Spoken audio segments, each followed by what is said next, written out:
আচ্ছা, আপনি যদি একজন আর্টিস্ট হন, when I say artist, if you are a musician, if you are anybody that has content online, whether you are a filmmaker or a musician, আজকের এপিসোডটা আপনার জন্য ভীষণ ভীষণ স্পেশাল। আমাকে একজন মহাশয় লাস্ট উইকে কন্ট্যাক্ট করে, কি নিয়ে কন্ট্যাক্ট করার মানে জানার আগেই আমি তাকে জিজ্ঞেস করি, আপনি কি পডকাস্টে আসতে পারবেন প্লিজ, বিকজ এই টপিকটা নিয়ে আমরা প্রচণ্ডভাবে চিন্তিত অ্যাজ আর্টিস্ট, প্রচণ্ডভাবে জানতেও চাই, আবার কিভাবে জানতে হয় আমরা জানি না। আজকে আমরা কথা বলবো আইপি, কপিরাইট আর songs এর রাইটস নিয়ে on various platforms. We have Debargo. Debargo, you are the director of IP Gyan? Me and my wife, আমরা দুজনেই ফার্মটা চালাই 2019 এবং he has recently come back to Calcutta. বম্বেতে সব পয়সা করি সব ছেড়ে এখানে আর্টিস্টদের জন্য কলকাতায় এসেছে, আর্টিস্টদেরকে হেল্প করার জন্য। প্রথম কথা হচ্ছে, how do artists or how do say, জাজিং from the perspective of say anybody who makes content, ঠিক আছে, how do they give away rights without knowing it? সবার আগে রাইটস বুঝতে গেলে কিভাবে রাইটস দিচ্ছে সেটা বোঝার আগে আমাদের জানা দরকার যে কি কি রাইটস আছে। রাইট, হ্যাঁ রাইট। প্রিডমিনেন্টলি আমরা মিউজিশিয়ানসদের নিয়ে কথা বলছি, বাকিদের নিয়েও কথা বলবো, কন্টেন্ট ক্রিয়েটরস নিয়ে কথা বলছি। তো আগে একটু মিউজিকে ডেলভ ইন করি। মিউজিক বলতে গান, গানের কপিরাইট, গানে কি মানে কপিরাইট জিনিসটা কি? Copyright is a bundle of rights. এবার একটা গানে না 3টে কপিরাইট আছে, একটা নয় দুটো নয় 3টে কপিরাইট। কি কি কপিরাইট আছে? নাম্বার 1, গানের সুর এবং গানের কথা। যদি ইনস্ট্রুমেন্টাল থাকে তাহলে তো কোনো কথা নেই, সুর আছে। কিন্তু যদি আমরা নর্মাল একটা গানের কথা ভাবি, একটা সুর এবং একটা কথা, যেটাকে আমরা কিনা ইন্ডাস্ট্রি স্ট্যান্ডার্ডে বলি পাবলিশিং রাইটস। গানের সুর এবং গানের কথা, এই গানের সুর এবং গানের কথা থেকে আমরা আসি কি একটা রেকর্ডিং বানাই, যেটাকে আমরা বলি মাস্টার্স। এই মাস্টার্সের আমরা মাস্টার রেকর্ডিং বলে থাকি, এবং এটা হচ্ছে থার্ড রাইট। তো একটা গানে বেসিক্যালি 3টে কপিরাইট, সুর, কথা এবং সাউন্ড রেকর্ডিং। এর উপরে 4 নম্বর একটা কপিরাইট বসতে পারে যদি কিনা আমরা একটা মিউজিক ভিডিও বানাই। আচ্ছা, আমরা যদি একটা মিউজিক ভিডিও বানালাম, সেটা হচ্ছে একটা ইন্ডিপেন্ডেন্ট কপিরাইট। এবার একটা মজার বিষয় হচ্ছে, সুর, কথা এবং সাউন্ড রেকর্ডিং কে অরিজিনাল হতে হবে কপিরাইটের বেনিফিট নিতে গেলে। আচ্ছা, হ্যাঁ, আমার নিজের গান হবে, নিজস্ব গান, কিন্তু একটা ভিডিওগ্রাফিকে অরিজিনাল না হলেও চলবে। সেখানে যদি অন্য কোনো এলিমেন্টসও ঢুকে যায়, অন্য কোনো এলিমেন্ট বলতে সাপোজ একটা কিছু স্টক থেকে কিছু ইউজ করা হলো, আমি এটা এনওয়াটো থেকে জিনিস নিলাম, আমি একটা স্টক ফুটেজ ব্যবহার করলে সেটা আমার কপিরাইট থাকবে। কারেক্ট।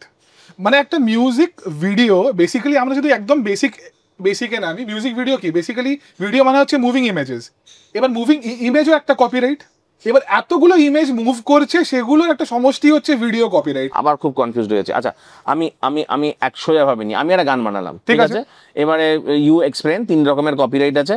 এবারে আমি সেই গানটাকে রিলিজ করব, এবারে আমি একটা খুব অসুবিধার, মানে একটা খুব সাধারণ অসুবিধার কথা বলছি, ইন্ডিপেন্ডেন্ট আর্টিস্টদের গান বানানোটা, রেকর্ড করাটা এবং সেইটাকে কিভাবে প্রচার করবে, এইটাতেই একটা বিশাল চিন্তা ভাবনা। মানে এইটা অ্যাকচুয়ালি একটা তো একটা গোটা অর্গানাইজেশনের কাজ, যেটা কোনো একটা মানুষ বা 4-5টা মানুষ একসাথে করে, রাইট? এবং তারপরে আবার এই ঝামেলাটাও আসছে। তো সেইখানে if I just release my song on Spotify or release my song on YouTube, is my song copy written? Right. এইবার এখানে কথাটা হচ্ছে, আমাদের কান্ট্রি মানে ইন্ডিয়াতে একটা আইপির একটা মজার বিষয় হচ্ছে, আইপি কিন্তু টেরিটোরিয়াল। মানে অর্থাৎ আমার কাছে ইন্ডিয়াতে কপিরাইট আছে, তার মানে কিন্তু ম্যান্ডেটরি নয় যে আমার কাছে ইউএসএ বা ইউকে তে কপিরাইট আছে। না, আমার গানটা ইউএসএ তে কেউ একটা বাজালে আমি কিছু করতে পারবো। হ্যাঁ, এইবার কি না আমরা সবাই একটা সেম কনভেনশন সাইন করেছি অনেক বছর আগে, বার্ন কনভেনশন, যেটা হতে পারে mother of all copyright laws around the world. সেটা কি? বেসিক্যালি একটা কনভেনশন যেটা 1860 তে সাইন করা হয়েছিল সব দেশরা মিলে, যে এইভাবে গোটা পৃথিবীর কপিরাইট আইন এর ভিত্তিতে তৈরি হবে। আচ্ছা, তো সেই বার্ন কনভেনশনের অনুযায়ী মানুষ যখন একটা দেশে কিছু বানাচ্ছে, সেটা সেই দেশে প্রোটেক্টেড হচ্ছে। যদি অন্য দেশে এক্সপ্লয়েট হয়, তাহলে বার্ন এবং সেই দেশের নিয়ম দেখে ঠিক করা হবে যে সেখানে। আমি একটা গান বানালাম, সেই ফর ইনস্ট্যান্স, সেই গানটা একটা ইউএস এর লোক বললো যে এই গানটা তো বেশ ভালো, এটা আমি নিয়ে আমার গান বলে চালাবো, তাহলে আমি কি করতে পারি? আমার কাছে কিন্তু বেশি পয়সা করি নেই, তাহলে আমি কি করব? প্রথম কথা, এখন যেহেতু এভরিথিং ইজ ডিজিটাল, তো এই যে বাউন্ডারিজ গুলো আছে না দেশের মধ্যে, যে জিওগ্রাফিক্যাল বাউন্ডারিজ গুলো অনেকটা ব্লার হয়েছে, যার জন্য ইউএসএ তে ইভেন নর্মাল কপিরাইট সেটাতে ডিজিটাল মিলেনিয়াম কপিরাইট অ্যাক্ট এসেছে। কারণ কি না আমরা গোটা ওয়ার্ল্ডকে দেখছি অ্যাজ এ হোল যে কিভাবে কারোর রাইটস ভায়োলেট হচ্ছে, এবং স্ট্রিমিং প্ল্যাটফর্মস গুলো সব কটারই কান্ট্রিতে একটা করে তাদের অফিস আছে। তো এটা ক্রস বর্ডার জুরিসডিকশনে গেলেও উপায় আছে। এবার এর জন্য দরকার কি, যেটা আমি বললাম ইন্ডিয়া বার্ন কনভেনশনের সিগনেটারি, তার মানে কি কপিরাইট রেজিস্ট্রেশন করা ম্যান্ডেটরি নয়।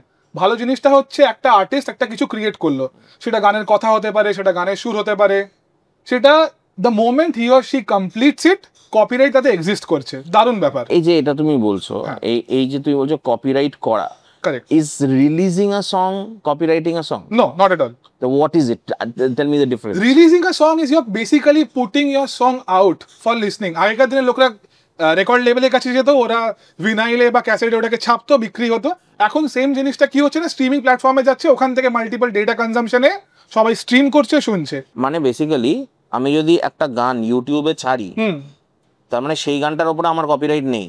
না, কপিরাইট আছে, বাট কপিরাইট রেজিস্ট্রেশন নেই। কপিরাইট থাকতে পারে if you can prove, but সেটা তো অন্য কারোর কন্টেন্ট হতে পারে যদি অরিজিনাল না হয়। হ্যাঁ, যদি তোমার অরিজিনাল কন্টেন্ট হয়ে থাকে, হ্যাঁ, তাহলে তুমি প্রুভ করতে পারো। এবার ইউটিউবের একটা ব্যাপার আছে, ওদের কন্টেন্ট আইডি বলে, যেখানে ওরা ব্যাকগ্রাউন্ড চেক করে পুরোপুরি দেখে নেয় যে হ্যাঁ এটা তোমার রাইটস আছে। যেটা আমি বলতে চাইছি যে মানে if you put out content on the internet, তার মানে ফ্রম ইয়োর এন্ড, তার মানে কিন্তু এটা ম্যান্ডেটরি নয় যে সেটা তোমার ওনারশিপের প্রুফ। ওনারশিপের প্রুফের জন্য একটা প্রচুর সহজ কাজ করা যেতে পারে, সেটা হচ্ছে ফর্মালি কপিরাইট রেজিস্ট্রেশন করা যেতে পারে। কিভাবে করা যায় আমি আর্টিস্টদেরকে বলি, আর সেটা এত এক্সপেন্সিভ যে আর্টিস্টরা সেটা করতে পারবে। তার কারণ হচ্ছে, ও আচ্ছা, এত এক্সপেন্সিভ করতে পারবে? আচ্ছা, একটা সুর এবং কথার কপিরাইট করতে সরকারকে দিতে হয় 500 টাকা, ঠিক আছে? আচ্ছা আচ্ছা, এটা কোথা থেকে করা যাবে, কিভাবে করা যাবে? আর্টিস্ট নিজে থেকেও করতে পারে, গভর্নমেন্টের কপিরাইট রেজিস্ট্রি থেকে গিয়ে, বা সে প্রফেশনাল হেল্পও নিতে পারে। এখানে প্রফেশনাল হেল্প কেন নিতে পারে না, অনেক সময় অবজেকশন আসে, ক্লিয়ারেন্সেস চায়, বাট দিস ইজ, যেটা আমি বলতে চাই সেটা হচ্ছে একজন আর্টিস্ট নিজে থেকেও পুরো প্রসেসটা করতে পারে। তার যদি প্রফেশনাল ইন্টারভেনশন লাগে সেটাও সে নিতে পারে, কিন্তু এই পুরো প্রসেসটা করতে গভর্নমেন্ট ফিতে খরচা হয় 500 টাকা।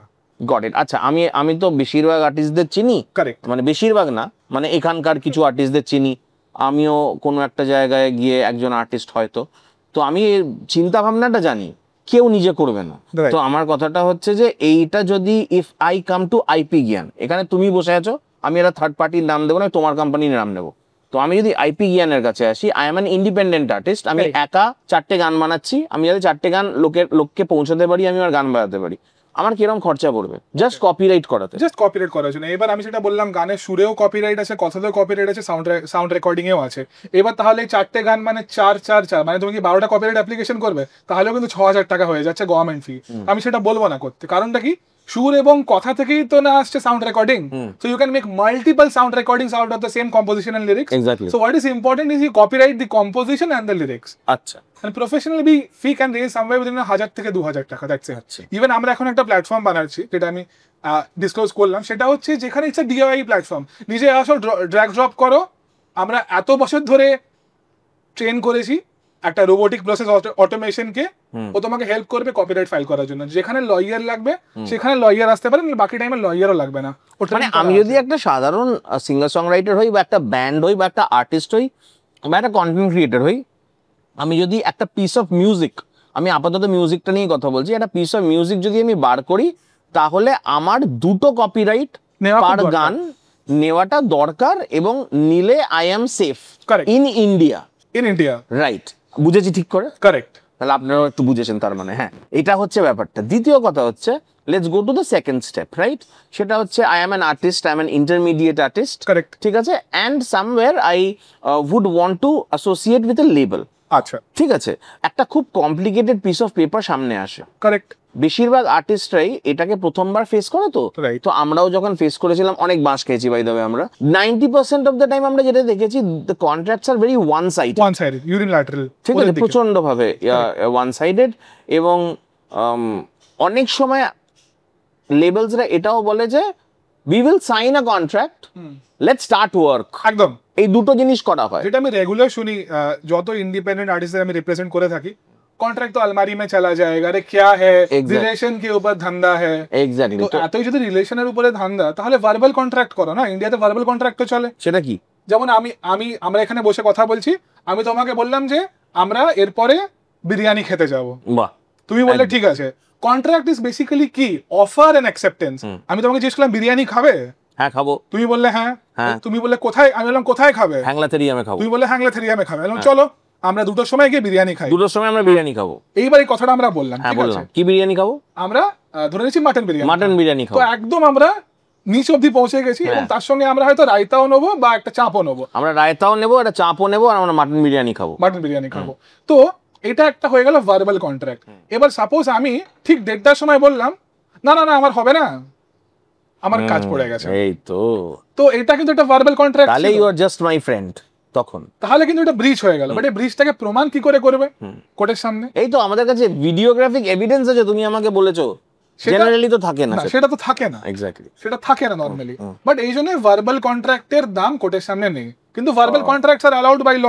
But then if you can't prove something then how is it allowed? Exactly, তো যার মানে জন্য তাহলে তো একটা হি সেজ শি সেজ হয়ে যাবে ব্যাপারটা। কারেক্ট, যার জন্য everything should be condensed in writing. এই যে এই কথাটা, let's keep everything in writing, right? তো এই এবারে একটা 10 টাকার কাগজ হয়, একটা 100 টাকার কাগজ হয়, একটা 5 টাকার কাগজ হয়, আবার কোনো কাগজও হয় না। মানে তো আমার কথাটা হচ্ছে যে when you are saying keep everything in writing, right, এইটার বেসিক ফর্মটা কি? সব থেকে বেসিক ফর্ম হতে পারে আমি স্ট্যাম্প পেপারে করতে হবে, না করতে আমি করতে যাচ্ছি না এক্ষুনি, ঠিক আছে, মানে যাওয়া উচিত কিন্তু এক্ষুনি না গিয়ে যেটা করতে হবে, একটা নর্মাল A4 শিটে বা একটা লেটস সে একটা গুগল ডকে বা একটা মাইক্রোসফট ওয়ার্ডে সেটাকে লিখে বোথ দ্য পার্টিজ ক্যান, এখন সামনাসামনি দেখা করার দরকার নেই, প্ল্যাটফর্ম আছে, সাইন ডেস্ক আছে বা ডকিউ সাইন আছে, just mutually SignDesk DocuSign, SignDesk Indian, DocuSign USA, তো জাস্ট মিউচুয়ালি সাইন করে নাও। তার উপরে কি স্ট্যাম্প ডিউটি দিতে হবে না দিতে হবে, that is important, but at least there is something that is condensed in writing.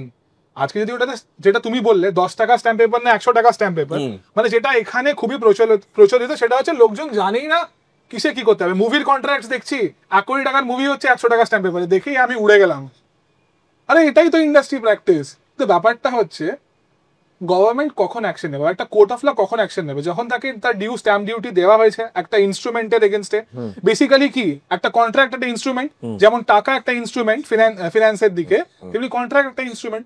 তো সেই ক্ষেত্রে পার্টিসদের একটা গভর্নমেন্টকে স্ট্যাম্প ডিউটি দেওয়া উচিত। বাট ঠিক আছে, মোস্ট অফ দ্য টাইমস এটা হয় music label, talent management, that is their duty to pay the stamp duty. ও অনেক ক্ষেত্রে মিউচুয়ালি হয়, বাট নতুন আর্টিস্টের জন্য it's the so it's supposed to be borne by them. Correct. আর আরেকটা মানে দুঃখের বিষয় সেটা আমি বলতে পারি, আমাদের এখানে আমাদের স্টেটে এখন অবধি ই স্ট্যাম্পসের এখন অবধি কোনো সুবিধা নেই। আমাদের এখানে ফিল্মের বা কোনো জিনিসের রেজিস্ট্রি করতে গেলে, যেটা আমরা নর্মালি দেখি লোক জায়গা জমি কিনছে, তো জায়গা জমি কিনলে কিন্তু রেজিস্ট্রি করে। আমরা তো কোনোদিন তো কাউকে দেখিনি যে বাড়ি কিনে নিল বিনা এমনি নোটারি করে। তো যখন জায়গা জমির রেজিস্ট্রি হয়, তেমনি ফিল্মেরও বা একটা গানেরও যখন কেনা বিক্রি হচ্ছে, তাহলে রেজিস্ট্রি হওয়া দরকার। তো সেই প্রভিশনটা আমাদের এখানে এখন অবধি নেই, which I feel is something আমরা অ্যাজ এ কালেকটিভ আমাদের আর্টিস্টদের এবং সবার ফ্র্যাটার্নিটিদের একসঙ্গে এটা এখানকার গভর্নমেন্টের সঙ্গে কথা বলি, ইফ উই ক্যান লবি যে আমাদের একটা আলাদা একটা প্রভিশন দেওয়া হোক, যাতে আমরা এই জিনিসগুলোকে রেজিস্ট্রি করতে পারি। কারণ একই জায়গাতে যেখানে জায়গা জমি হচ্ছে ওখানে গিয়ে হতে পারে, কিন্তু ব্যাপারটা হচ্ছে একটা আর্টিস্টকে ওখানে নিয়ে যাওয়াটা ইজ আ ডিফিকাল্ট থিং। একদমই। তাহলে কি করবে একটা, আচ্ছা সিচুয়েশনটা আমি বলছি, একটা ঠান্ডা করে কিছু লোক ডেসপারেটলি আমার বন্ধু হওয়ার চেষ্টা করছে, আর সামনে একটা পিস অফ পেপার আছে, সেই পিস অফ পেপারটায় বলছে সাইন করে দাও। আরে এত চাপ নিয়ে কোনো লাভ নেই। কিছু আর্টিস্টরা থাকে বা একটা সার্টেন আর্টিস্ট একটা জায়গায় থাকে যারা বলতে পারে I'll get back to you on this, right? Correct. 90% of young artists cannot say that. আর ওটা যদি ওখানে বলেও, তখন ওরা বলে আরে কিসকো দিখানা है, क्या करोगे, what will you do? আরে at the end of the day আমি বলছি এটাই কোনো প্রবলেম নেই। তো সেইখানে বসে generally this contracts are 4 to 6 pages long, ধরে নিচ্ছে একটা মানে বেসিক কন্ট্রাক্টস ওরকমই হয়, ঠিক আছে, যেখানে সাইন করতে হবে 10 পাতারও হতে পারে। সেইখানে give me a few major pointers. Correct. That artist should look out for, যে এই কথাটা খোঁজো বা এই হেডিংটা দেখো, যে something like an indemnity, it's there everywhere, right? So এইটা তুমি একটু এক্সপ্লেইন। সবার আগে আমাদের দেখতে হবে যে টার্ম আর টেরিটরিটা কি। টার্ম মানে সোজা কথায় বুঝতে পারছি কত দিনের কন্ট্রাক্ট করছো আমার সাথে, ঠিক আছে। এবং এখন আমি কিছু ইন্টারেস্টিং টার্মস ইউজ করব যেগুলো সবাই শুনে মজাও পাবে। সেটা প্রথমে হচ্ছে টার্ম আর টেরিটরি। তো কত দিনের জন্য কন্ট্রাক্টটা হচ্ছে সেটা দেখা খুব দরকার। সেখানে কি এভারগ্রিনিং লেখা আছে? এভারগ্রিনিং বা মানে বা অটোমেটিক রিনিউয়াল, 1 বছরের জন্য কন্ট্রাক্ট করলাম বা 2 বছরের জন্য করলাম, সেটা অটোমেটিক্যালি যদি ইদার পার্টি কিছু না বললো সেটা রিনিউ হয়ে যাবে, ওই অ্যাপল পের মতন সাবস্ক্রিপশন হয়ে যাচ্ছে। এটা একটা বড় রেড ফ্ল্যাগ হতে পারে। টেরিটরি, মিউজিক লেভেলের ক্ষেত্রেও ট্যালেন্ট ম্যানেজমেন্টের ক্ষেত্রেও, যে টেরিটরি কোথায়, আমাকে আমার সঙ্গে তোমার কন্ট্রাক্টটা কোন টেরিটরিতে হচ্ছে, শুধু ইন্ডিয়াতে, শুধু ওয়েস্ট বেঙ্গলে, শুধু ওয়েস্ট বেঙ্গলে হয়তো দাঁড়াবে না, শুধু ইন্ডিয়াতে, ইন্টারন্যাশনালি, তো টার্ম টেরিটরি সবার আগে। সেকেন্ড আর ভেরি ইম্পর্টেন্ট, আমার সঙ্গে এক্সক্লুসিভ কন্ট্রাক্ট করছো না নন এক্সক্লুসিভ কন্ট্রাক্ট, এটা কি করে বুঝবো? লেখা থাকবে না? কোনখানে লেখা থাকে? টার্ম থাকবে, টেরিটরি থাকবে। যদি না লেখা থাকে তাহলে আমাকে বলতে হবে কন্ট্রাক্টর নেচার কি। তো বলে নেচার মানে কি, মানুষ নাকি যে নেচার হবে না, তো কন্ট্রাক্টর টাইপ কি, এক্সক্লুসিভ করছো না নন এক্সক্লুসিভ করছো। এটা আমার এভরিডে অভিজ্ঞতা, নন এক্সক্লুসিভ বলে এক্সক্লুসিভ কন্ট্রাক্ট ঠেলে দেয়। হ্যাঁ এক্স্যাক্টলি, এটাই আমি বলতে যাচ্ছিলাম। এই নন এক্সক্লুসিভ আর এক্সক্লুসিভ এর ডিফারেন্সটা কি? নন এক্সক্লুসিভ মানে হচ্ছে সেই ইন্ডিপেন্ডেন্ট আর্টিস্টটা সে লেভেলের সঙ্গেও কাজ করতে পারে, আরো 10টা লেভেলের সঙ্গে কাজ করতে পারে। এক্সক্লুসিভ মানে হচ্ছে তুমি আমার সঙ্গেই কাজ করবে আর কারুর সঙ্গে ডিউরিং দিস টার্ম আর এই টেরিটরিতে অন্য কারোর সঙ্গে কাজ করতে পারবে না। তো যদি হয় টার্ম 2 বছর এবং টেরিটরি হয় ইন্ডিয়া, তাহলে সেই আর্টিস্ট কিন্তু 2 বছর সে ট্যালেন্ট ম্যানেজমেন্ট বা সেই লেভেলের বাইরে অন্য কারোর সঙ্গে কাজ করতে পারবে না। তো এবার সেটা তাকে একটা নিজে থেকে কলিং নিতে হবে। যদি অ্যাট দ্যাট পয়েন্ট সে কাউকে রিচ আউট করতে পারছে না, নিজের ব্যাকগ্রাউন্ড অবভিয়াসলি সেখানে ঠান্ডা ঘরে গিয়ে বসে তো একটু ব্যাকগ্রাউন্ড রিসার্চ করেই এসেছে। তো এরা কতটা ডেডিকেটেড আমার জন্য, যে কন্ট্রাক্টের সঙ্গে যে অ্যানেক্সেস বা টার্ম শিটসগুলো যাই থাকবে, যে তোমরা কি ভেবেছো আমাকে নিয়ে, 3 মান্থস প্ল্যান, 6 মান্থস প্ল্যান, 1 বছর, আমাকে এগুলো ডিটেইলে জিজ্ঞেস করা কিছু উচিত। তো ভেবেছো না, মানে আমাকে নিয়ে বসিয়ে তো শেলফ করে দেবে না, যেটা অনেক বড় মিউজিক লেভেল ইন্ডিয়াতে করে থাকে। একটা লেভেল আছে, 100টা সাব লেভেলস আছে, সাইন করে দিল আর্টিস্টকে, একটা বা দুটো গান করিয়ে দিল এবং তাকে শেলফ করে দিল। এবার সে না পারছে নতুন কারোর সঙ্গে গান করতে, সে বসে আছে, না পারছে নিজে প্রডিউস করতে, তার কারণ হচ্ছে লেভেলের সঙ্গে কন্ট্রাক্ট হয়ে গেছে। যদি প্রডিউস করছে তাকে তাহলে লেভেলের স্ট্যান্ডার্ড মিট করতে হবে, অর্থাৎ তার যে মিক্স মাস্টার করে, তার যে প্রোডাকশন করে, সেই কস্টটা তাকে বিয়ার করতে হবে। এবার যেটা তুমি একটু আগে বললে যে কন্ট্রাক্ট ইজ ভেরি লুক্রেটিভ, বলছে টাকা দেবে, প্রোডাকশনের টাকা দেবে, মিউজিক ভিডিওর টাকা দেবে। এবারে আমাদের যেটা বুঝতে হবে যে 10টার মধ্যে হয়তো কিছু লেভেলস ভালো হতে পারে, কিন্তু সবাই তো ব্যবসা করতে এসেছে, সবাই ব্যবসা করতে এসেছে, আনলেস কেউ চ্যারিটি করতে এসে সেটা আলাদা ব্যাপার। তো টাকাটা সেটা দিচ্ছে আমাদের, যদি মানে অ্যাজ এন ধরে নিচ্ছি যদি কেউ চাকরি করে বা ব্যবসা করে, তার টাকার দরকার পড়লে সে কোথায় যায়? ব্যাংকের কাছে যায়। একটা আর্টিস্ট ব্যাংকের কাছে গেলে তাকে কি টাকা দেবে? না, এখন অব্দি ইন্ডিয়াতে দেবে না, কারণ আইপি কোলাটারাল হয় না। হতে পারে যদি টেক সাইডে বা পেটেন্ট হতে পারে, কপিরাইটস বাইরে হয় না, মিউজিকে হয় না। তো একটা আর্টিস্টকে টাকা ধার কে দেবে? একটা লেভেল দেবে। কিভাবে দেবে? একটা টার্মে, যার মানে হচ্ছে অ্যাডভান্সেস अगेंस्ट রয়্যালটি। শুনতে যতটা ভালো ততটা ভীষণ চাপের, ইএমআই এর মতো পে করতে হবে। তো ওরা আগে অ্যাডভান্স দিয়ে দিল, একটা টাকা দিয়ে দিল যে নাও এটা তোমাকে দিলাম, এটা থেকে গান বানাও, ভিডিও বানাও, এটা তোমাকে অ্যাডভান্স দিলাম, এবার আমরা কিনা রিকুপ করব এটা তোমার থেকে। এবার এই রিকুপমেন্ট সাইকেলটা কতদিন চলবে, কিভাবে চলবে, 2x রিকুপ করবে, 3x রিকুপ করবে, রিকুপেবল আর রিটার্নেবল কি না, রিকুপেবল নন রিটার্নেবল সেটাও বোঝা দরকার। রিকুপেবল নন রিটার্নেবল মানে কি, মানে সাপোজ গানটা চললো না বা গানগুলো অ্যালবামগুলো চললো না, ও টাকা রিকুপ করতে পেলো না বা হাফ রিকুপ করলো, ঠিক আছে, আমি তো যা টাকা পেয়েছি সেটা পেয়েছি, আর আমি কিচ্ছু পাবো না। সে ডিপেন্ডিং আপন কন্ট্রাক্টে আমার সঙ্গে কি কি হয়েছে, আমার লাইভের সাইড দেখছে না শুধু এক্সপ্লয়টেশনের সাইড দেখছে। একটা খুব ডিফিকাল্ট সিচুয়েশন হয়েছে এখন, লেভেলসরা ট্যালেন্ট ম্যানেজমেন্টে ঢুকে যেতে চায়, ট্যালেন্ট ম্যানেজার্সরা লেভেলে ঢুকে যেতে চায়। আইডিয়ালি বেস্ট কেস সিনারিও দুটোকে আলাদা রাখো। এবার যেটা খুব জরুরি দরকার সেটা হচ্ছে আইপি ওনারশিপ। ইন্ডিয়াতে একটা যেটা প্রচলিত সেটা হচ্ছে এখানকার লেভেলরাই কিন্তু পাবলিশার। এবার এটার সমস্যা হচ্ছে যে লেবেল এবং পাবলিশার এই সেম জিনিসটা বলবে, তুমি গানের মাস্টার রাইটস আমি প্রডিউস করছি, তো আমি অবভিয়াসলি সাউন্ড রেকর্ডিংটা অন করব, গানের কম্পোজিশন এবং লিরিক্সও আমি অন করব। আর্টিস্টের কাছে যদি নেগোসিয়েশন পাওয়ারটা থাকে, আমি বলছি না সব আর্টিস্টের কাছে থাকবে, কিন্তু যদি তোমার কাছে নেগোসিয়েশন পাওয়ারটা থাকে যে তুমি তোমার কম্পোজিশন লিরিক্স অর্থাৎ তোমার পাবলিশিং রাইটসটা তুমি যদি বাঁচিয়ে রাখতে পারো নিজের কাছে, ট্রাই অ্যান্ড কিপ ইট। এইটা তো নতুন আর্টিস্টরা পারে না, নতুন আর্টিস্টরা তো এইটাই দিয়ে দেয়। এবং এই পাবলিশিং সবার থেকে লুক্রেটিভ, স্লো মুভিং হতে পারে, বাট সবার থেকে লুক্রেটিভ মিউজিক বিজনেসে যদি কিছুতে টাকা আছে সেটা হচ্ছে সেটা হচ্ছে পাবলিশিং। বব ডিলান নিজের ক্যাটালগ বিক্রি করলো বিটুইন 300 to 600 মিলিয়ন US$।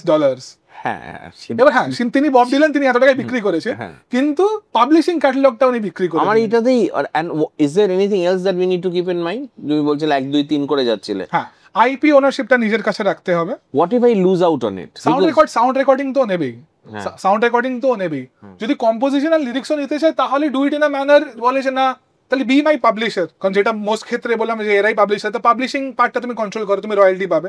খুব জরুরি সেটা বলা দরকার, ইন্ডিয়াতে 2012 কপিরাইট অ্যামেন্ডমেন্টের পরে যেটা রয়্যালটি হয় না, যেটা বেসিক্যালি একটা কম্পোজিশন আর লিরিক্সের যে রয়্যালটি হয়, যেটা আইপিআরএস বেসিক্যালি দিয়ে থাকে, সেটার পাবলিশারে 50% হয়তো ওই লেভেলটাই পাবে বিং পাবলিশার, অন্য কেউ পাবলিশার হলে অন্য কেউ পেত। আর্টিস্ট পায়, আর্টিস্ট যে কম্পোজিশন আর লিরিক্স মানে অ্যাজ আ কম্পোজার আর লিরিক্সিস্ট যে 50% শেয়ার, সেটা কিন্তু সে পাবে। কন্ট্রাক্টে যদি লেখাও থাকে তোমাকে 1 টাকাও রয়্যালটি দেবো না, সাইন করো, তোমার মাথায় আমি বন্দুক রাখিনি, তুমি স্বেচ্ছায় রয়্যালটি আমাকে দিয়ে দিয়েছো, তাহলেও কিন্তু হবে না, ওই কন্ট্রাক্টটা ভয়েড, মানে ওটা লেখা থাকলেও আর্টিস্ট কিন্তু রয়্যালটি পাবে। আচ্ছা, এইটা থেকে একটা খুব ইন্টারেস্টিং জিনিস হলো, এটা আমাদের সাথেই হয়েছিল, সেটা হচ্ছে we had signed one of this contracts and we were in deep soup, খুব চাপে ছিলাম। সেখানে আমরা অনেক লয়ারের কাছে গেছিলাম, অনেক চাপ হয়েছিল, অনেক স্লিপলেস নাইটস, এবং কোনোভাবেই এটা রিজলভ হচ্ছিল না। নিউ ইয়র্কের কোর্ট থেকে হাজিরা এসেছিল, ভাবলাম প্রথমবার ইউএসএতে যাবো, কিন্তু আবার হাজিরা দিতে, তো আমরা মাথা খারাপ হয়ে গেছিল। সেখানে we met a lawyer who was very pragmatic, who said that he looked at the contract and the first thing he told us was এই কন্ট্রাক্টটা null and void, and I was like, মানে এতগুলো lawyer তো এত কিছু বললো, কি করে null and void? বললো যে এই কন্ট্রাক্টটা পুরোপুরি ওয়ান সাইডেড, এই কন্ট্রাক্টটায় তুমি কিছুই পাচ্ছ না, কারেক্ট, এবং এই কারণে এই কন্ট্রাক্টটা null and void, এইটা একটু বোঝাও। ও তো তারপরে আর বোঝায়নি, ও তারপরে বলেছিল null and void, যাও বাড়ি যাও, don't waste my time, I have other people. So আমি যদি একটা কন্ট্রাক্ট সাইন করি যেখানে আই এম লুজিং এভরিথিং, তাহলে সেইখানে am I actually in a winning position because I know the fact that এই কন্ট্রাক্টটা দাঁড়াবে না? না, এইবার ব্যাপারটা হচ্ছে যদি কেউ null and void বলছে, তো সেটা কেন বা কোন ভিত্তিতে বলছে সেটা আমাদের দেখার দরকার আছে। মানে সে যদি কিছু এমন কিছু লিখে থাকে যেটা পারমিসিবল বাই ল নয়, যেটা I think mostly was the case, the law does not allow a sanction it, তাহলে সেক্ষেত্রে it is a null and void contract. But যদি এরকম লেখা থাকে যে আমি তোমার গানের জন্য তোমাকে 1 টাকা দিলাম এবং তুমি আমাকে গানটা দিয়ে দিলে, this is not null and void, কারণ মানে that is still a valuable consideration. 1 টাকার কি ভ্যালু আছে না আছে আমরা যাচ্ছি না। ও আচ্ছা, ওকে, হ্যাঁ, এটা মানে এখানে তাহলে কিন্তু ক্রিমিনাল অ্যাঙ্গেল ঢুকে যাবে, যে আমাকে হয়তো আনডিউ অ্যাডভান্টেজ নেওয়া হয়েছে, ফ্রড করা হয়েছে, এগুলো ঢুকে যেতে পারে। But from a standard civil point of view, যদি 1 টাকাতেও একটা গান বিক্রি হয়ে যায়, আমি নাম নিচ্ছি না, এরকম অনেক মিউজিক লেভেলস আছে আমাদের দেশে, আর মেজর মিউজিক লেভেল, ঠিক আছে, নাম নিতে হবে না, মুখে চলে আসছে তোমার, আমি এখানে তোমাকে থামাচ্ছি, আমি বলো 1,001 টাকায় ওরা গানের ফুল রাইটস এখনো অবধি কিনছে, 1,001 টাকা, 1,001 টাকায়, 1,001 টাকায় ফুল কিনছে, কোনো অ্যাডভান্সেস এখানে রয়্যালটি কিছু নেই, ওরা রিকুপ করবে 2x, তারপরে কিছু বাঁচলে তুমি পাবে। আমি একটা স্পেশাল সিচুয়েশনের কথা বলছি, আমি কেসটার ব্যাপারে এক্স্যাক্টলি পুরোটা জানি না, আমি যেইটুকু সোশ্যাল মিডিয়াতে জানি সেইটুকুই জানি, আমি তোমাকে জিনিসটা বলছি as just a case study, এবং আমি একটা পার্টির নাম নেব আর একটা পার্টির নাম নেব না, ঠিক আছে? So there is an amazing guitar player in the city, Rajarshi Mitter বলে, and he has a channel, ঠিক আছে, correct, and his wife is also an amazing bass player, Nilanjana বলে, অ্যান্ড ও কি করে, on his channels he is always uploading tracks, playing video, মানে playing guitar, amazing guitar player, ঠিক আছে? ওর সাথে একটা অদ্ভুত জিনিস হয়েছিল, মানে ইনফ্যাক্ট একটা প্রচন্ড আনফেয়ার জিনিস হয়েছিল, সেটা হচ্ছে, ও ইউ নো অ্যাবাউট দিস, ও ইজ ইউর ক্লায়েন্ট? না না, আচ্ছা ঠিক আছে। So the fact is that ওর একটা গান, ও একটা ব্যাকিং ট্র্যাক বানিয়েছিল, যে ব্যাকিং ট্র্যাকটা was really popular online, it had a few million views on it, correct. There was a big shot singer, or rather somebody who has made it big in a certain way, যে গানটাকে আনঅ্যাপোলজেটিক্যালি নিয়ে সে নিজের গানের পেছনে ঢুকিয়ে দেয়, ঢুকিয়ে তার উপরে গান ফান গায়, এইটা ভেবে যে এইটা কেউ বুঝতে পারবে না, ব্যাকিং ট্র্যাক তো। প্রবলেম হচ্ছে যে এরকম ধরনের মানুষরা সবসময় মনে করে যে বাকি দুনিয়াটা গাধা, কারেক্ট, ঠিক আছে?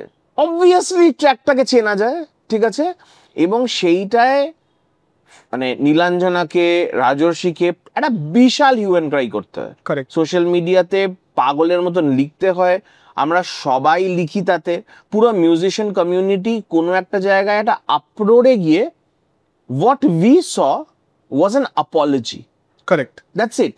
However, obviously that guy was making money out of that song, right? একদম। তো আমি জানি না, I don't know about the monetary details. If Rajarshi was compensated monetarily, great. এবং দেখো সত্যি কথা বলতে রাজর্ষির পজিশন, নীলাঞ্জনার position also help them, correct. ঠিক আছে? তো এবারে বিকজ উই নিউ দেম, ও একটা মিউজিশিয়ান কমিউনিটি থেকে একটা হেল্প পেয়েছে, এই জিনিসটা তো হরদম হচ্ছে, রাইট? এইরকম একটা সিচুয়েশনে ইউটিউবে এই পুরো ব্যাপারটা ইউটিউব হয়েছে। সো ইউটিউবের রাইটস মাথায় রেখে tell me what a singer or what a person who is just making music from a room for the sake of making music, আর ওর কাছে এটা একটা বিশাল বড় ব্যাপার যে আমার গানটা 1 মিলিয়ন চলে গেছে। আমি রাজস্বীর কথা বলছি না, আমি একটা অন্য ছেলের কথা বলছি যে হয়তো ব্যাকিং ট্র্যাকই বানায় শুধু। কারেক্ট। সে হঠাৎ করে দেখছে একটা বলিউডে তার গান হঠাৎ একটা ব্যাকিং ট্র্যাক ইউজ হচ্ছে যেখানে ওর কোনো মানে মেনশন তো নেই, টাকা পয়সাও কিছু নেই, তখন সে কি করবে? তো ফার্স্ট অফ অল যেটা আমাদের বোঝা দরকার যে যখন কেউ জিনিসটা আপলোড করছে নিজের ইউটিউব চ্যানেলে বা, তো obviously there is a composition attached to it, right? তো সেই কম্পোজিশনকে ইফ ইউ ক্যান কপিরাইট, এবার কম্পোজিশন কপিরাইট ক্ষেত্রে যেটা আমি মেজরিটি প্রবলেম দেখে থাকি, মানে নর্মালি লোক কি করে লিরিক্সের উপরে যেভাবে আমরা গুগলে বা কোথাও সার্চ করে থাকি না, যে গানের কর্ডস দিয়ে দিল, but when you copyrighting a composition সেটা কিন্তু পুরোপুরি you need to write in proper staff নোটেশনে, সেটাকে লিখে সেটাকে ওইভাবে you need to copyright it. I am sure Rajarshi ওটা করেনি, আমি জানি না করেছিস কিনা, আমি জানি না। whenever you see something like this immediately সেটা করা উচিত, একটা সিজ এন্ড ডিসেস্ট মারা উচিত যে এটা আমার কপিরাইট, এটা আমি অন করি, how are you using it without my permission? তুমি তো আমার থেকে লাইসেন্স নাওনি, তুমি তো আমাকে লাইসেন্সের জন্য অ্যাপ্রোচ করোনি, আর এটা তো কপিরাইট ফ্রি মিউজিকও নয় যে তুমি ইউজ করছো। আরেকটা যেটা লোকরা আগে ইউজ করতো, যদি কেউ কপিরাইট নাও করে, একটা কনসেপ্ট আছে পুয়ার ম্যানস কপিরাইট বলে, সেটা আগেকার দিনে লোকরা করতো। কি করতো না, নিজেকে নিজে মানে লেখার ক্ষেত্রে নিজেকে নিজে সেটা লিখে পোস্ট করে দিত, বাড়িতে পৌঁছে, যেটা খুলতো না। হ্যাঁ, খুলতো না। ইয়েস, এটা আমি জানি। যদি দরকার পড়ে নিজেকে নিজে মেল করে দাও, বা নিজের কিছু পরিচিত লোককে বা কাউকে মেল করে দাও, একটা টাইম স্ট্যাম্প জিনিসটাতে করে নাও, সাউন্ড রেকর্ডিংটা টাইম স্ট্যাম্প করে নাও যে আচ্ছা এটা আমি করি, কারণ চেন সিকোয়েন্স এটা লাগবে প্রুফ করার জন্য যে এটা তুমি ওন করো। এবং ইউটিউবে তো আপলোডেড আছে, ওটাই টাইম স্ট্যাম্প নয়? যদি যে চ্যানেলগুলোতে কন্টেন্ট আইডি আছে তাদের জন্য খুব ইজি এটা, যে তাদের কন্টেন্ট কেউ চুরি করলে সেটা ইউটিউব অটোমেটিক্যালি ফ্ল্যাগ করে, বাট সবার ক্ষেত্রে সেই জিনিসটা নেই। তো যাদের ক্ষেত্রে নেই, যারা নতুন, তাদের ক্ষেত্রে সেই সাপোর্টটা নেই, তো তাদেরকে একটু নিজেদেরকে এইভাবে দেখে শুনে এগোতে হবে যে আমি আমার জিনিসগুলোকে প্রোটেক্ট করে রাখছি, মানে যাই বানাবো নিজেকে মেল করে রাখো, নিজেকে মেল করে রাখবো, খুলো না মেলটা। আরেকটা আমার সবাইকে খুব রিকোয়েস্ট, হোয়াটসঅ্যাপে দয়া করে কোনো মানে সেটা শো এর হতে পারে, টাকার কথা হতে পারে, মানে অ্যাপার্ট ফ্রম জাস্ট আজকে 8টার শো চলে আসো, হ্যাঁ আসছি, try and keep everything on email, important aspects গুলো। কারণ হোয়াটসঅ্যাপে ব্যাপারটা হচ্ছে কিনা, WhatsApp conversation to prove before a court of law is difficult. এরকম নয় যে এভিডেন্স হিসেবে নেবে না, বাট সেটা অনেক ডিউ ডিটেলসে চলে যেতে হবে। তার থেকে best keep everything on email, because that is an accepted mechanism. আমার রাজস্বীর সাথে শেষ পর্যন্ত কথা হয়নি, but I hope he got some compensation from it because he was completely wronged, right? এবং এরকম ভাবে ইন্ডিয়া আর্টিস্টদের অ্যাডভান্টেজ নেওয়া হয়। এরকম আরেকটাও ম্যাটার হয়েছিল একটা বাংলা গান নিয়ে, যেটা আই থিঙ্ক বাদশা ইনভলভ ছিলেন গানটাতে, উনি জানতেন না হয়তো, বাট রাইট, বাট সেটাই তো একটা প্রপার মানে রিজলভ হয়েছে, তাকে নেওয়া হয়েছে, তাকে নিয়ে একটা ভিডিও করা হয়েছে, তাকে ক্রেডিট দেওয়া হয়েছে। এবং এই কপিরাইট নিয়ে আমি অন দ্য রেকর্ড বলছি, কপিরাইট নিয়ে আমরা একটা ম্যাটার হ্যান্ডেল করেছিলাম কিছু বছর আগে। কাঁচা বাদাম বলে একটা সোকল্ড গান বেরিয়েছিল, তো সেটা নিয়ে এত লেফট রাইট সেন্টার কপিরাইট আমার ফার্ম থেকে আমরা হ্যান্ডেল করেছিলাম। 11 lawsuits across the country. Finally the matter মানে it's not progressing anymore. একটু গল্পটা বলো কি হয়েছে।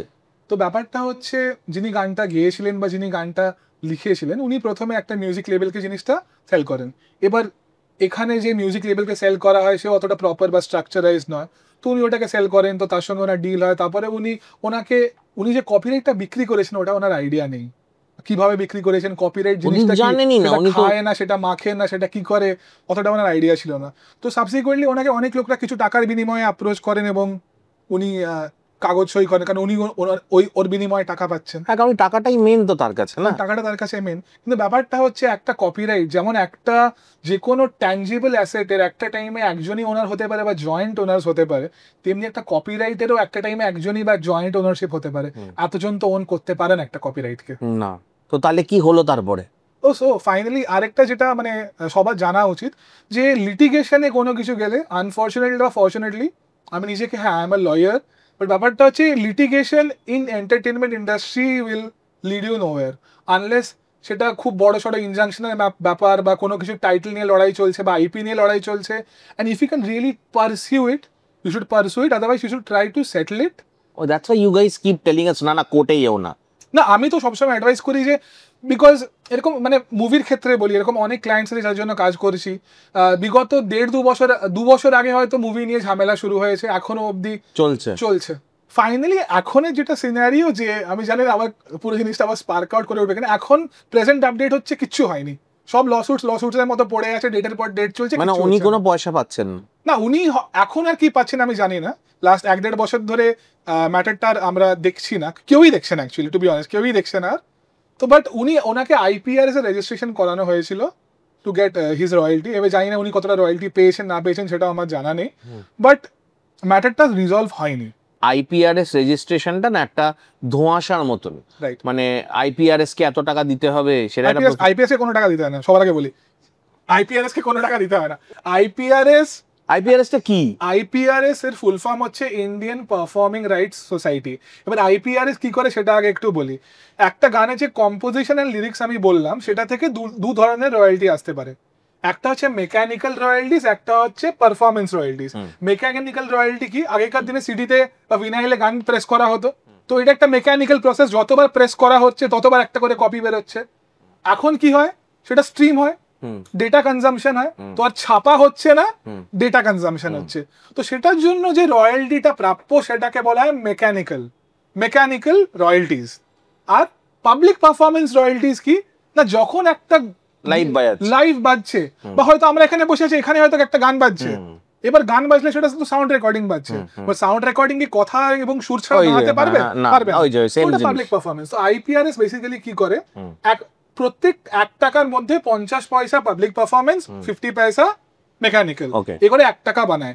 এই 1 টাকা থেকে আইপিআরএস এর কাজ হচ্ছে 50% শেয়ার যাবে তার পাবলিশারের কাছে, 25% যাবে কম্পোজারের কাছে, 25% যাবে লিরিসিস্টের কাছে। এটাকে ক্লেম করবো কি করে? এটা ক্লেম করার জন্য কম্পোজার লিরিসিস্টকে নিজের ওয়ার্ক নোটিফিকেশন জমা করতে হবে আইপিআরএস এর সাথে। একটু সাধারণ ভাষায়, হ্যাঁ, ওয়ার্ক নোটিফিকেশন মানে হচ্ছে এই গানটা যে তুমি গানে সুর এবং কথা লিখেছো, কোন ওয়েবসাইটে যাব? কোন ওয়েবসাইটে যেতে আচ্ছা, ঠিক হবে, আছে। তোমাকে আগে রেজিস্টার করতে হবে আইপিআরএস এজ আ কম্পোজার আর লিরিসিস্ট। যদি তুমি যেটা কোথায় করব, সেটা তুমি নিজে থেকেও করতে পারো, মানে কোনখানে গিয়ে, সেটা তো আর প্রকট হবে না আমার সামনে। তুমি জাস্ট গুগলে গিয়ে লিখতে পারো আইপিআরএস রেজিস্ট্রেশন, গট ইট। ওখানে এরকম এতটাই ডাম ডাউন করে বলতে হবে, ঠিক আছে? তো রেজিস্ট্রেশন করার পরে ওদের 1-1.5 মাস মতো সময় লাগে।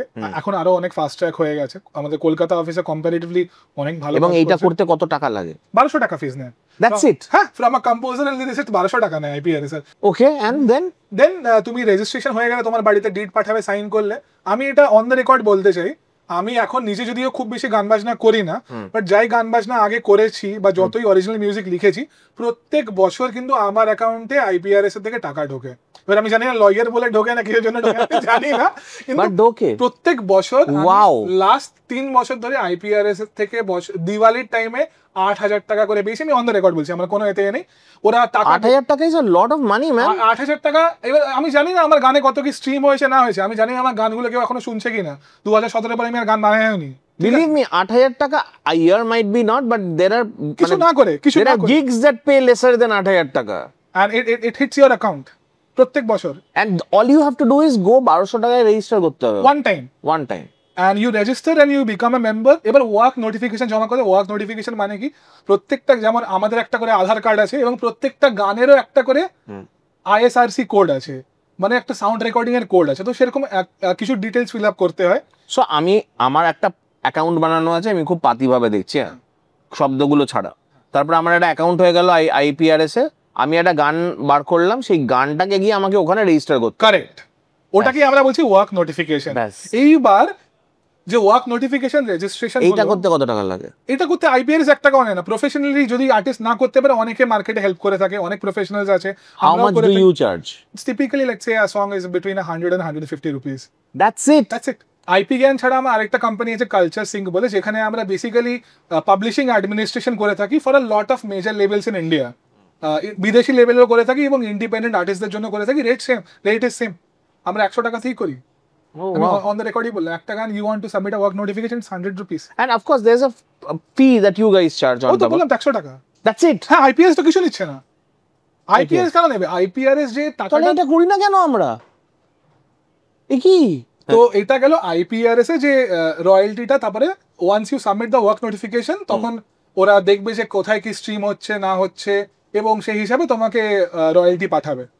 আমাদের বাংলা ইন্ডাস্ট্রিতেও অনেকেই আছে বন্ধু বান্ধব, যারা ক্লায়েন্টস বা বন্ধু বান্ধব, যারা কিন্তু মাসে 30 থেকে 40 হাজার টাকাও রয়্যালটি হিসাবে পায়। অ্যাজ আ লিরিসিস্ট আমি বলছি, নাম নিচ্ছি না, কিন্তু পায়, আরো বেশি পায়। শেষ দুটো প্রশ্ন, রাইট।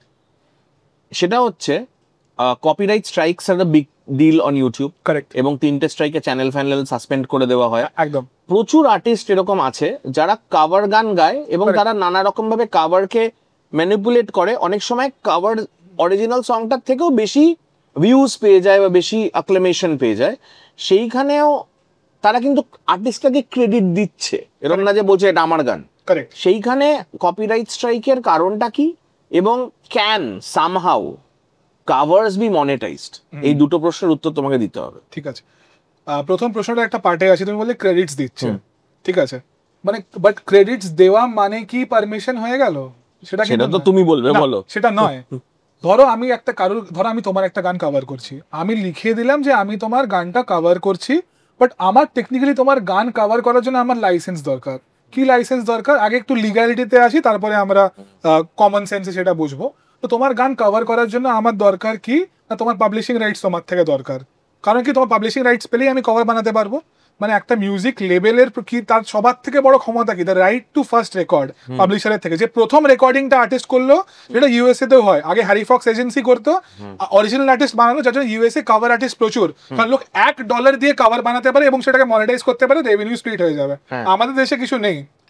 আমাদের দেশে প্রভিশন আছে, কপিরাইট একটা আই থিংক সেকশন 31 এ লেখা আছে, বাট ওটা লেখাই আছে, ওটা কিছু ইমপ্লিমেন্টেশন মানে হয় না। কে যাবে কপিরাইট রেজিস্ট্রির কাছে গিয়ে বলবে আমি কভার করতে চাই জিনিসটার, আমাকে লাইসেন্স দাও? মানে it's a very cumbersome process, artist friendly নয়। তো প্রেভেলেন্ট প্রসেস কি এখানে না, যদি if you are covering a major লেভেলের গান, তুমি তোমার চ্যানেলে ছাড়লে ওরা পেছন থেকে ওটাকে রেভিনিউ স্প্লিট করে নেবে তোমার সাথে, না ওরা স্ট্রাইক দেবে, ডিপেন্ডিং আপন কোন লেভেলে আসছে। মোস্টলি সবাই রেভিনিউ স্প্লিটে ঢুকে যায়, বা কেউ হয়তো পুরোই নিয়ে নেয়, তোমারটাতে অ্যাড চালিয়ে দিল। তো এটা এইভাবে হতে পারে যে তোমারটাতে অ্যাড চালিয়ে দিল, তোমাকে হয়তো কিছু রেভিনিউ দিল, লায়ন শেয়ার ওরা নিজেরা রেখে নিল, বা হয়তো ওরা স্ট্রাইক বা কেউ স্ট্রাইক দিয়ে দিল যে তুমি আমাদের থেকে পারমিশন নাও নি। অনেক ক্ষেত্রে কি হয় না, লেভেল নিজের পেজ থেকে ওটাকে করে নেয়, নিজের ইউটিউব পেজ থেকে করে নেয়, দিয়ে বলে ঠিক আছে তোমাকে আমি এটা দেবো পরে।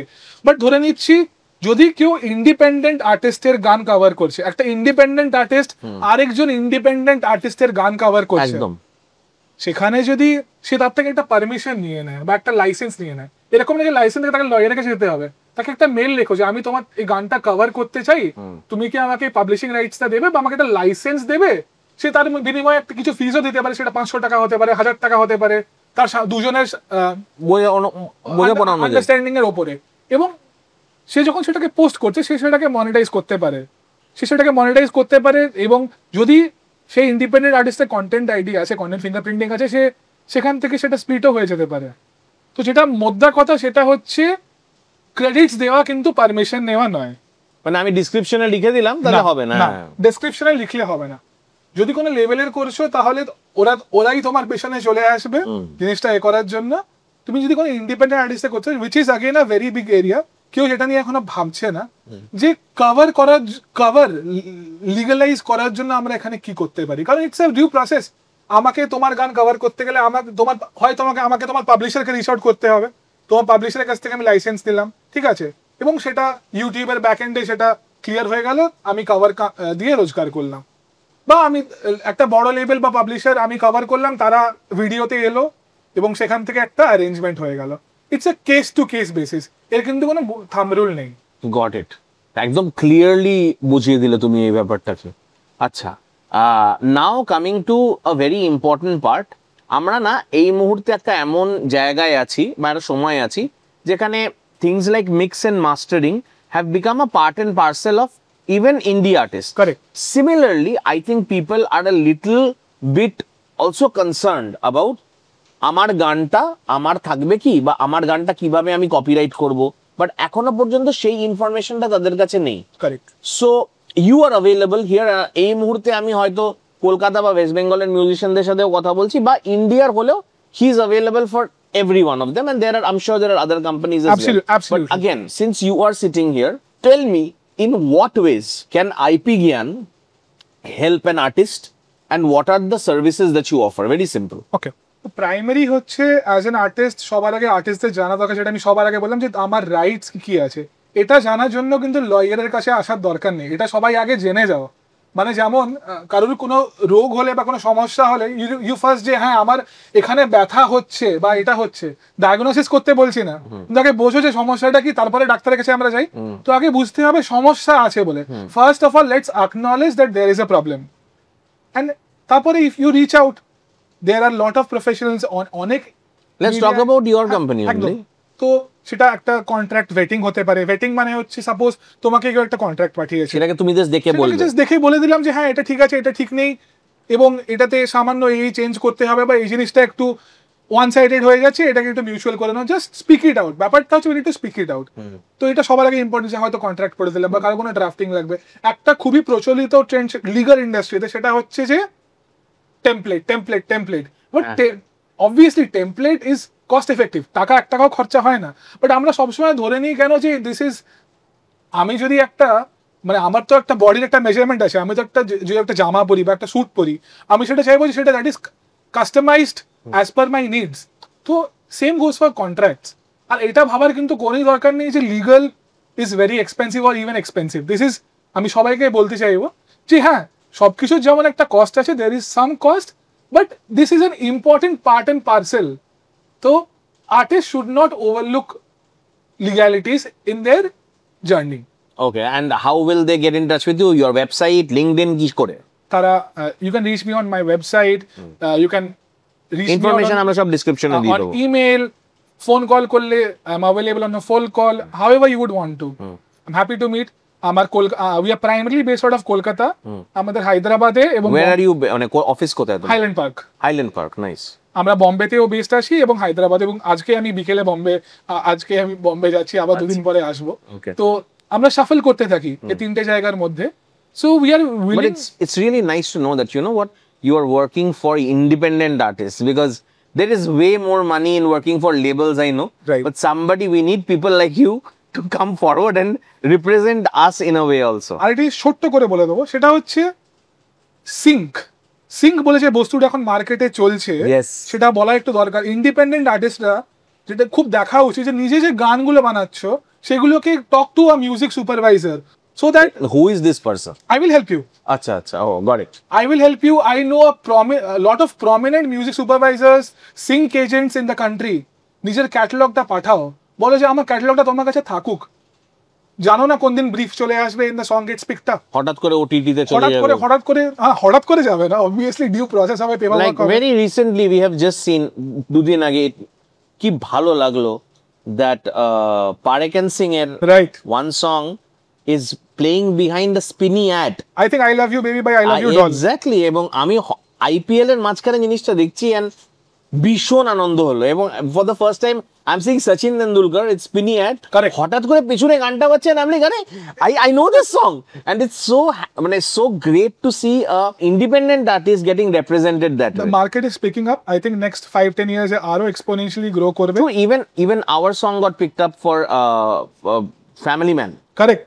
And we would, it's something that what he's saying, anybody, your song এই মুহূর্তে দাঁড়িয়ে এত শোজ হচ্ছে, এত ওটিটি প্ল্যাটফর্মস আছে, এই জিনিসটা আমার মনে হয় সমস্ত regardless of whether you are a band, you are a singer song writer, you are whatever, এই জিনিসটা করাটা খুব দরকার, এই সিঙ্কটা, এটা is very important point you just picked up. আচ্ছা লাস্ট কোয়েশ্চেন, সেটা হচ্ছে when a young artist or an old artist or নতুন আর্টিস্ট বা অনেক এক্সপিরিয়েন্সড আর্টিস্ট, সে যখন একটা গান রিলিজ করছে, তার নিজের গান, 3 things that they should avoid. Do not go with any random distributor. আচ্ছা, ডিস্ট্রিবিউটরের ডিউ রিসার্চ করে নাও যে কিভাবে যাচ্ছে, সেই ডিস্ট্রিবিউটরটা আবার কারোর সাব নয়। তো অনেক আর্টিস্ট ফ্রেন্ডলি ডিস্ট্রিবিউশন প্ল্যাটফর্মস আছে, একটা রাইট ডিস্ট্রিবিউশন দেখে নাও, না হলে তুমি সমস্যায় পড়বে ফর শিওর। যদিও স্ট্রিমিং থেকে খুব কম টাকা আসে, but that is an important part, কারণ অনেক এরকম ইন্ডিয়াতে আছে অনেক ডিস্ট্রিবিউশন প্ল্যাটফর্মস আছে যারা ডিফ্যাক্টো নিজে থেকে পাবলিশারও হয়ে যাচ্ছিল, তো তখন পাবলিশিংটাও হাত থেকে বেরিয়ে যাবে। Number 2, what you should definitely avoid, এবং এটার একটা কাউন্টার বলছি, সেটা হচ্ছে যদি গানটা কারোর সঙ্গে কো কম্পোজ করছো, যাই করছো, সবার সঙ্গে একটা লিখিত পেপার ওয়ার্ক করো। সে যেই হতে পারে, সে তোমার সেশন প্লেয়ার হতে পারে, সবাই হতে পারে। If you do not do this, কালকে যদি কেউ এসে বলে যে এখানে আমার ক্লেমস ছিল, you will be badly screwed, যে না আমার কাছে কিন্তু কোনো ডকুমেন্ট নেই। কারেক্ট, এবং হতেই পারে কালকে গানটা ব্লো আপ করে গেল, গানটা প্রচন্ড ফেমাস হয়ে গেল। রাইট। ওকে, আরেকটা যেটা ব্যাপার হচ্ছে, the third thing is, even if the song is not performing nice initially, আর ডু নট গিভ আপ। কারণ ব্যাপার হচ্ছে, ইউ নেভার নো when the song is going to get picked up. What you mean do not give up? Do not give up in the sense, আমরা thanks to social media platforms, suppose তুমি একটা গান রিলিজ করলে, তুমি জানো না অ্যালগোরিদমে কখন সেটা পিক আপ হয়ে যাবে এবং কখন লোকরা তার উপরে ভিডিও বানাতে শুরু করবে। So what you should definitely not do is, যে না গানটা ভালো করলো না, আমি এটার কোনো একটু প্রমোশন করব না। You should look at collabs, এগুলো করে, যাতে কিনা the song is on surface. মানে কোনো না কোনো সময় you should always be looking at promoting your song. Correct. And for better understanding of IP, যেটা আমার মনে হয় অনেক আর্টিস্টদের কাছেই এটা হওয়া দরকার, the need access to this. We have somebody like IP Gyan in Kolkata, in Bombay, in Hyderabad, right, to help you guys out. Thank you so much for coming on the show. Thank you so much. Thank you so much, ভীষণ ভালো লাগলো তোমার সাথে কথা বলে। তোমার জন্য একটা গিফট আছে, এটা হচ্ছে পিকোর তরফ থেকে। দে, I hope you drink coffee. Yes, so এটা হচ্ছে পিকোর তরফ থেকে।